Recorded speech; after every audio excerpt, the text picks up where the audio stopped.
Take one man with a dream of the past. Let him face the future on the sheer cliffs of a towering mountain. That's our story, Ascent, taken from the files of John Steele, adventurer.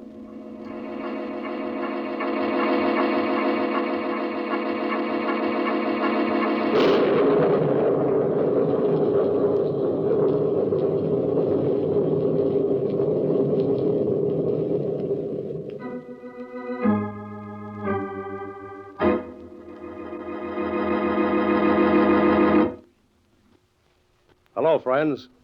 This is John Steele.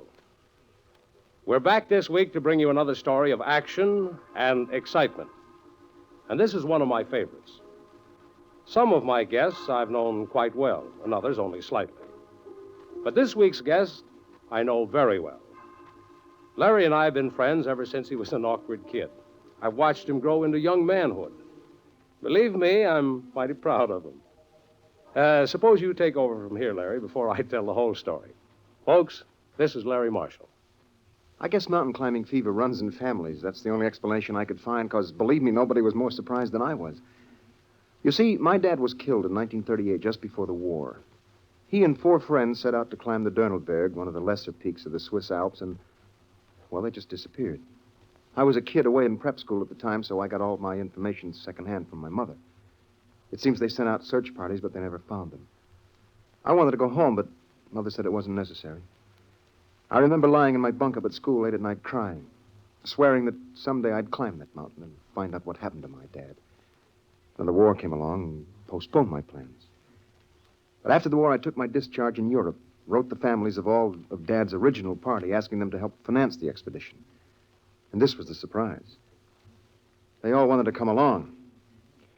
So I went ahead to Oberhofen, the little town at the base of the mountain, and settled down in a cozy inn to wait for the others. Within a month, they were all there, including John Steele, who'd come over at Mother's suggestion. It's good to see you again, Larry. Oh, it's good to see you, too, John. John, why did Mother ask you to come? Well, you know how mothers are. Still doesn't trust me to take care of myself. I wouldn't say that. It's hard for your mother to realize. John, I've been through a war. I know. I'd resent it under any other circumstances. You mean because I was your dad's closest friend? Yeah, I guess so. Well, that's the only reason I came. Well, I'm glad you did. I was supposed to go on that trip with your dad. Oh, I never knew that before. Yes, everything was all arranged. It's funny you never told me. Canceled my plans at the last minute. Why? I don't know.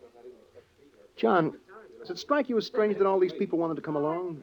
Oh, I don't know. It's been 10 years. Why should they want to? You did. Well, I had a reason. Maybe they have theirs. What do you mean? Just conjecture. You're not worried taking a group of amateurs up the Dornelberg, are you? Oh, well, they've all had some experience. Oh, I didn't know that. Yeah. Besides, with you along, we're both seasoned climbers. Yeah. Well, come on. You may as well meet them now. Okay. There's certainly a strange collection. I'm not surprised. Well, folks, here's the fellow we've been waiting for. John, this is Michael Murphy, John Steele. Hello, Mr. Murphy. Call me Mike, John. Everyone else does. Mike it is. Mike's brother was on the trip with Dad. Yeah, I remember. John, this is Jerry Livingston. Hello, Jerry. How do you do, Mr. Steele? Well, since we're being informal, why don't you just call me John? Well, I'd rather not. Whatever you say. Jerry's in the same spot I'm in. He lost his dad on the trip, too. Yes. And this is George Weishart. Hello, Steele. Doing a little celebrating, eh, George? Nothing wrong with celebrating a No, good... of course not. It's just that if I'm going to guide this party, then I'm responsible for your safety. I've been up a lot tougher mountains than Dornelberg. This time of year, any mountain's tough. Well, don't worry about it. Dornelberg may have killed my brother, but it won't beat me. Oh, I'm sure George will be in shape by morning. Oh, sure. This is Virginia Hamilton, John. How do you do, John? Hello, Virginia. Isn't it just too exciting for words? I suppose you might say that. I mean, the anticipation and everything after all these years. Yes, of course. I know just how Mother felt the night before they left. Perhaps. Dear Dad, he's such an old stay-at-home, but Mother used to enjoy this sort of... Yes, if you'll excuse me... It's sort of elemental. Of course. Now, I feel almost... yes, Virginia. We have 8 days of hard work ahead of us, folks. Is there anyone who feels he can't make it? Oh, no, of course not. Okay. Larry has gotten all our equipment ready.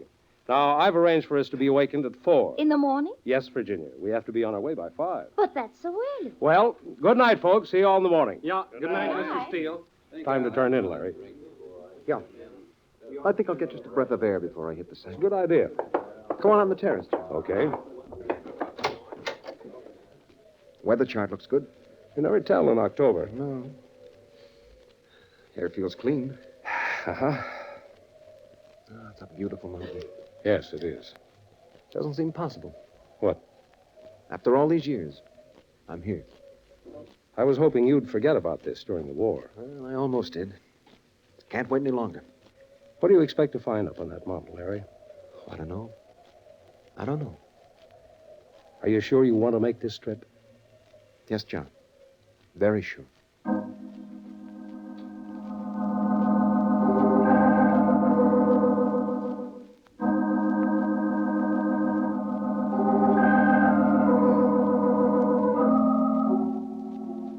The next morning, we made our way up through the groves and gentle slopes of the wasteland, everyone pretty much setting their own pace, and by late afternoon, we were approaching the guide's hut.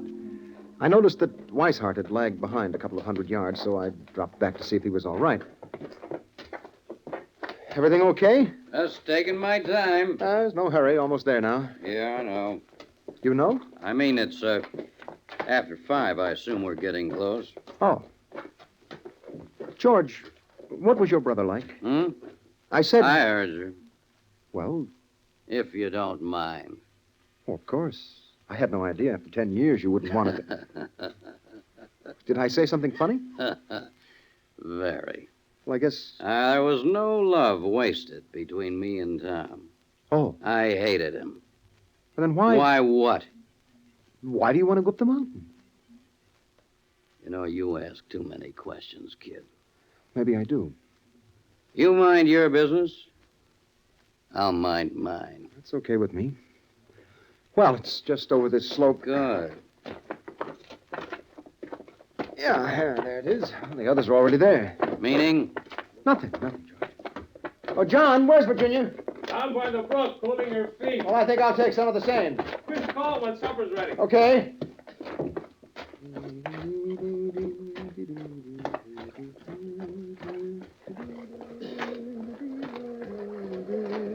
I'm over here, Larry. Oh, hi.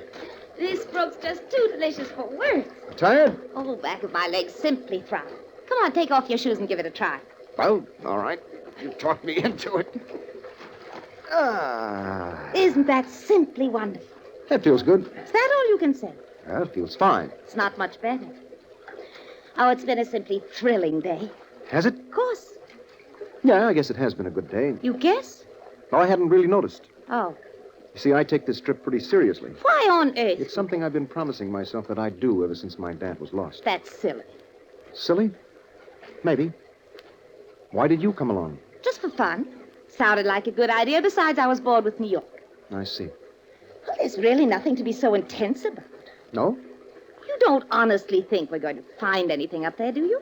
I don't know what I think. Well, if that isn't the silly... What was your mother like, Virginia? Mother?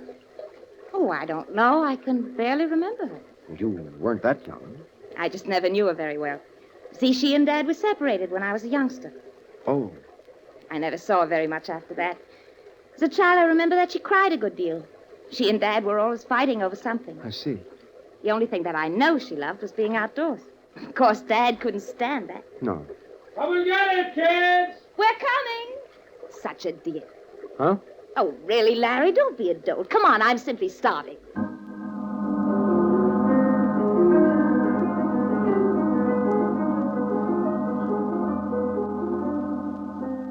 By mid-morning of the next day, we had reached the foot of the glacier lying between two huge ridges that swept up the Dornelberg. When we got up on the smooth ice of the glacier, John insisted that we rope up as a precaution. So we split up into two teams, Steele, Virginia, and Weishart on one rope, Jerry, Murphy, and myself on the other. John led the way, sounding with his ice axe before each step and watching for the discolorations that were sure signs of the voids under them.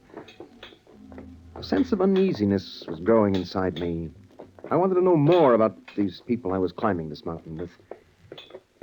Can't we rest a bit, John? I'm simply exhausted. Okay, Virginia. Can't waste time if we're going to make the first terrace by dark. 5 minutes more won't make that much difference. Well, how you doing, Jerry? Okay. Well, just sit where you are. Yeah. You okay, Mike? Strap on my rucksack's been loosening up for the last hour. Oh, well, here, I'll help you. Yeah. Really beautiful up here, isn't it? Yeah. So clear. Uh-huh. There, try that. Yeah. That's much better. Huh. Cigarette? Oh, thanks. Lips are about to split. We'll use more windburn cream. Must have a gallon of the stuff on now. What causes those ice towers? Buckling pressure where the glacier meets the mountain. They're beautiful. Yeah, to look at, you mean. Yeah, what do you think? Well, if one of them falls over and starts down the glacier, you don't want to be in the way. Yeah, I see what you mean. Pretty risky, huh? Well, nothing about mountain climbing that's easy. Makes me wonder Oh, what? what we're all doing here. Why did you come? Really Mary's idea. Who's Mary? Pat's wife, he was my brother. Oh. See, I was always crazy about Mary, and when Pat was lost, well, I waited the proper time, then I asked her to marry me. She said no. Because while Pat was legally dead, she still felt married in the eyes of the church. Kind of a funny attitude, because after all, they never did get along. Oh, I see. Whose fault was that? Who can say? Pat was a nice guy. Mary's a little hard to live with. I think I could get along with her. Uh-huh. Anyway, she said if I came on this trip and found any real evidence that they were all killed, then she'd marry me. Search parties never found them. I know. Well, then why? The only unusual angle of the whole deal was the fact that just before he left, Pat took $50,000 out of the bank in cash. That's a lot of dough. Yeah, for a trip to Europe. Yeah. Okay, folks, on your feet. Okay, John. Listen, Mike, I want to talk to Jerry. Don't get too close to us, huh? Yeah, sure. That's just between you and me, Larry. Right.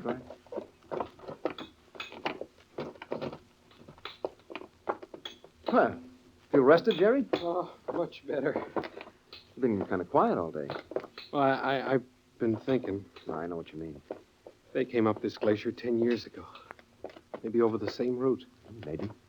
It's the closest I've been to Dad for a long time. What do you mean? I don't know. I kind of feel him all around me. Must have been quite a guy. Oh, the best. I thought the world of him. Yeah, I understand. No, you don't. No one ever loved his father the way I loved mine. Well, take it easy, fella. Sorry. It's just it's been so long. Yeah. Nobody understood him like I did. He was such an idealist. Nothing ever worked out for him. Maybe it wasn't such a good idea you're coming along on this trip. Oh, no. My psychiatrist said it was the best thing in the world for me. Why? Where he says it's not knowing that's made me so nervous. Oh, I see. He says maybe if we can find proof that they were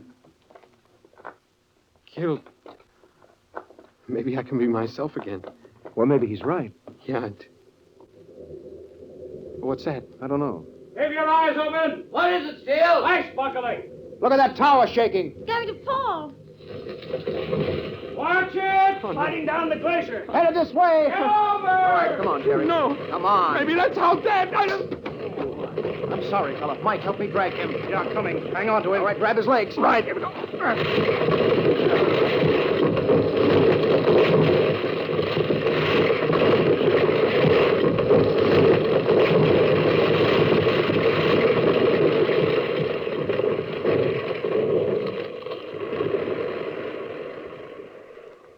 Everyone okay? I turned my ankle. Oh, that was close. Okay, Mike? Yeah, okay. Jerry, come on, kid. Come on, open your eyes. Dad.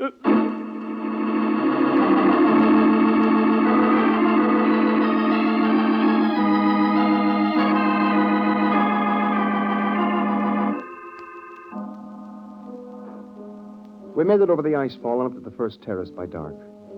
The next morning, Virginia's ankle was so swollen that John decided to leave her with the tent and enough supplies while the rest of us pushed on. It had turned cold during the night, and we all pulled on extra sweaters and mittens before we started climbing. We worked our way up the gentle slope of the terrace till mid-morning when the ledge became noticeably narrower. What do you think, John?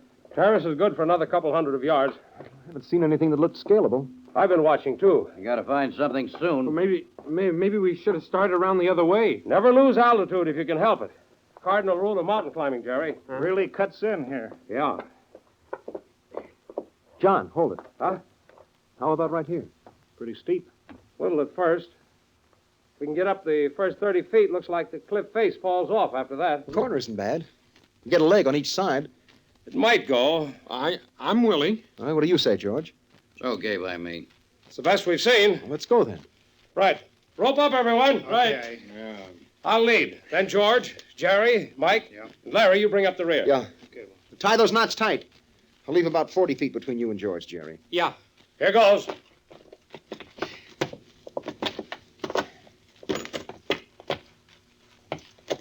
But don't start till he signals you, George. I know.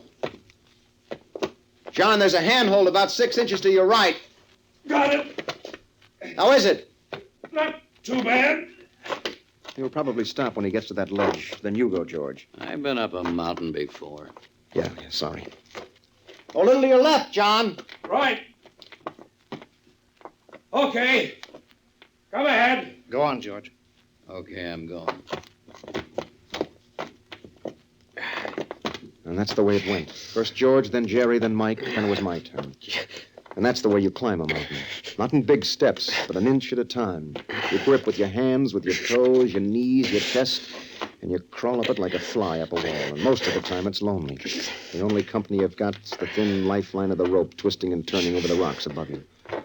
Showers of stone beat down on your head and your shoulders, and you pull yourself up another inch, another foot, until you reach a ledge where the others have rested. But by that time, they've gone on. And then way above, you hear the leader hammering in steel pythons as he reaches the tough part of the climb.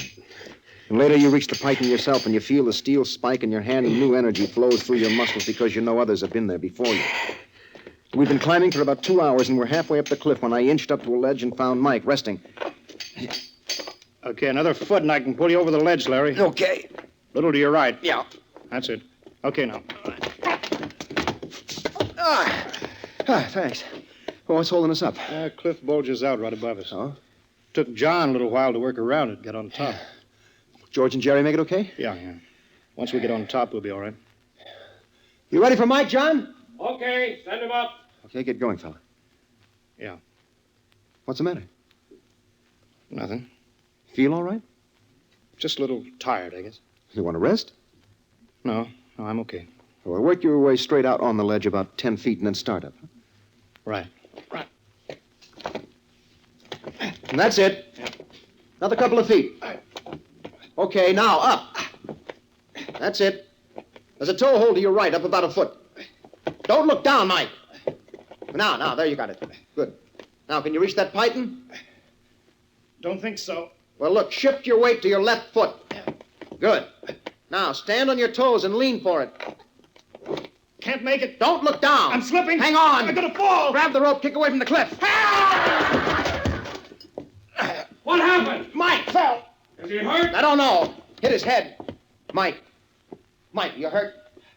Help me. All right, hang on. John, belay him up. He's hanging right below me. Right. We'll get you, Mike. Just hang on. That's it. Keep him coming. More. Another 20 feet. Hang on, Mike. 10 feet now. Keep him coming. That's it. 5 now. All right, hold it, John. I can reach him. Don't reach for him. Pull him in. Right. All right, slack off. Hold it now. Okay, John, I got it.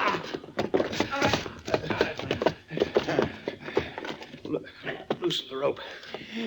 Cutting my chest. Yeah, you're okay, Mike. It's a close call. Yeah. Here, let me see that cut. How is he? He's got a bad cut on his head. How's he feel? How do you feel, Mike?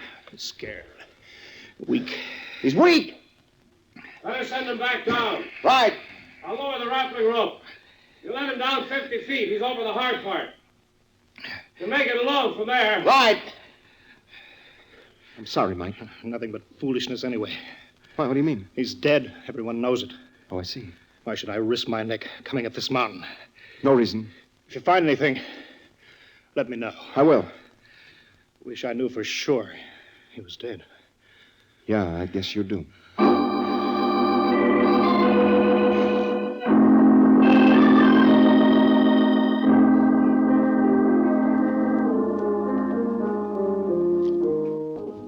We lowered Mike back down the cliff till he could go on by himself, then I worked my way up to the others. Once over the bulge, the rest was easy, and we made the second terrace by late afternoon. During the night, a heavy wind blew up, and by morning, a first-class gale was blowing. So John and I left George and Jerry to look out for the equipment, and we went on up the terrace. If the ledge went all the way to the top, we could give it a try, wind or no wind. But if the ledge ran out, And we had more scaling to do. We'd have to wait for a break in the weather. Too bad if we have to wait. Yeah, Only have supplies for 5 days. I know. Be cutting it pretty fine. Well, maybe the terrace goes all the way. Maybe. It's funny we haven't seen any sign. Of what? Dad's party? What did you expect? Oh, I don't know. John, what's that? What? That pile of stones looks like a cairn. Wait a minute, Larry. I gotta see. It may be Dad's. Take it easy. It is, John. It is. Are you sure? There's a tin can in here. Let's see. All right, wait till I get it open. Anything in it? Yeah, it's a piece of paper.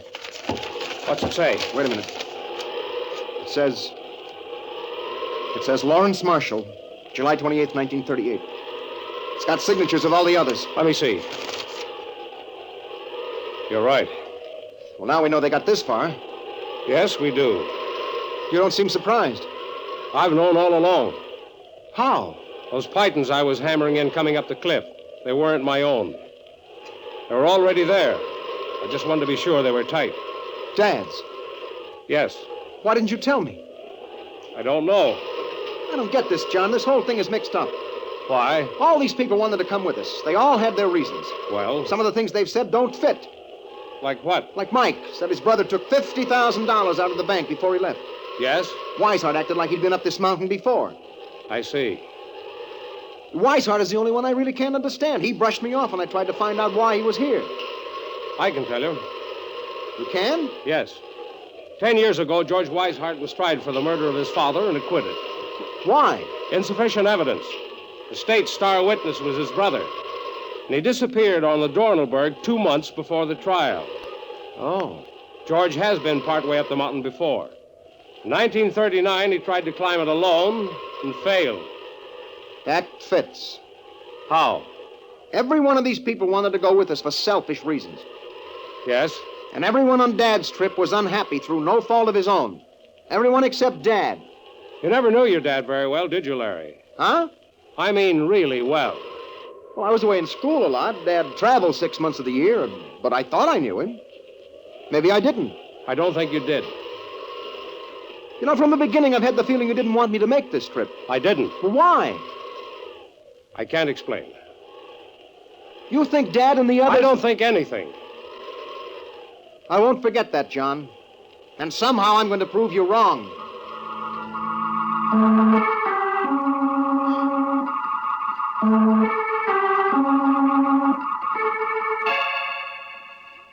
We went on up the terrace until it started to narrow and we knew we were going to have to scale for the top. Then we went back to the tents and spent the day working on the equipment.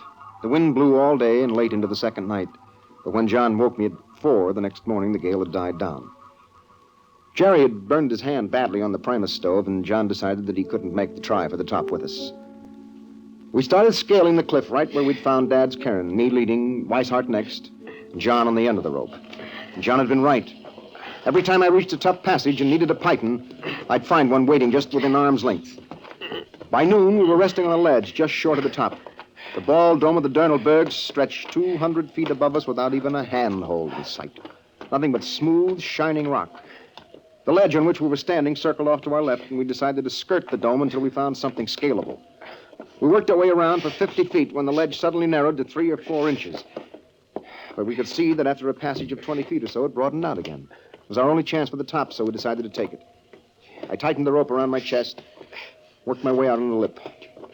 Chest and face jammed tight against the cliff, I moved along an inch at a time, trying not to think of the 7,000 feet of air under me.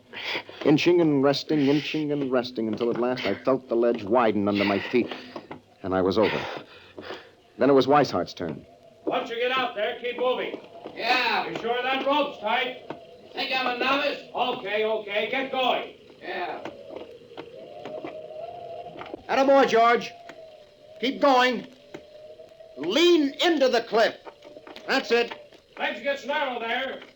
Don't rest yet. Keep moving. That's it. Yeah, that's it. Don't stop. Keep going, George. Rest in another 3 feet. Tired.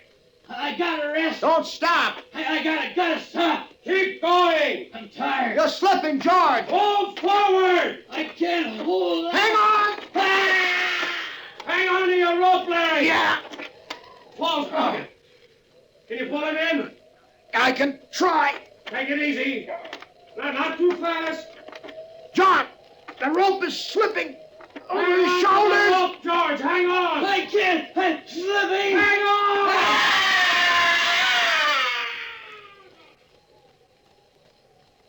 You okay, Larry? Yeah. I'll be right over. When something like that happens on a mountain, you just got to try and forget it. You got to push on, try not to think that it might have been you. John made it over to me. We worked our way along the ledge again. Finally, we found a cleft in the dome that looked scalable, and we started up. And like before, there were Dad's pythons waiting to give me a hand. In an hour, we were 10 feet from the top. Go hold up another foot, Larry. All right. That's it. Can you reach that python? Yeah. Now, pull yourself up to that ledge. Good. All right, it's easy from here. Okay, John, I'm up. Be right with you. Come on, I can pull you up from here. Okay. All right. Come on. All right, now kick free. That's it. 5 feet. There. Thanks. Well? Well, we made it. Yeah. It's beautiful up here. You can see for miles. Yeah. The world seems pretty far away. Yes. Dad's pythons led all the way to the top. Meaning? They made it, too. Ought to be a cairn or something around here. Take a look. I don't see anything. Look some more. John! John, come here. What is it? It's the other side of the mountain. Yes. Pythons leading down. Well? They must have come up one side Go on. and just gone down the other. Yes. You mean Dad and the others are still... Yes. You've known all along. I was supposed to make that climb with your dad. Why didn't you ever tell me? I didn't know whether or not you could keep their secret. Well, Larry, what are you going to tell the others? Well, I'm going to tell them we found the spot where they fell. Come on, John, let's get going.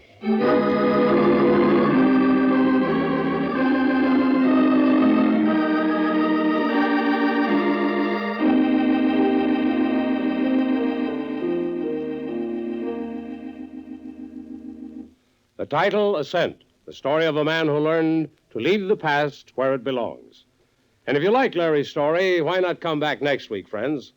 I'll have a man who had an unusual adventure with a milk truck, a money press, and a sinister stranger. I like to call it Grade A. So until next week, this is John Steele saying, a life of adventure is yours for the asking, wherever you find it. Only don't look for it. It may find you. Well, goodbye and good hunting.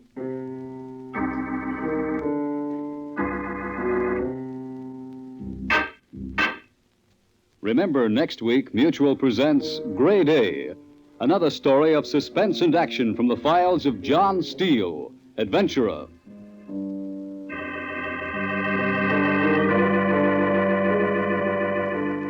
This is the Mutual Broadcasting System.